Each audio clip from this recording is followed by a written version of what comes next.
আজকে একটা exclusive sweet piece নিয়ে এসেছি আপনাদের সামনে, যেটা হচ্ছে একদম পিওর বেনারসি কাপড়ের ওপরে সিলভার জরির কাজ করা আছে, অপূর্ব দেখতে।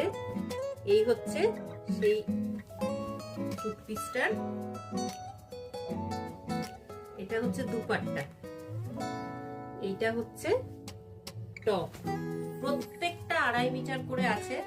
এটা বটম, অসাধারণ দেখতে। বিয়ে বাড়িতে তো আমরা সবাই শাড়ি পরি, এবার শাড়ি ছেড়ে চুড়িদার পরাই যায়। একদম যেখানে আপনি পিওর কোয়ালিটির বেনারসি কাপড়ের চুড়িদারের পিস পেয়ে যাচ্ছেন, একটা সুন্দর তৈরি করে পরে যান। ভীষণ এলিগ্যান্ট দেখতে, ভীষণ কমফোর্টেবলও, অপূর্ব দেখতে, অপূর্ব, ভীষণ ভালো লাগবে দেখে। আর প্রাইস জানতে হলে আমাকে হোয়াটসঅ্যাপ করে দিন 6294461251-এ।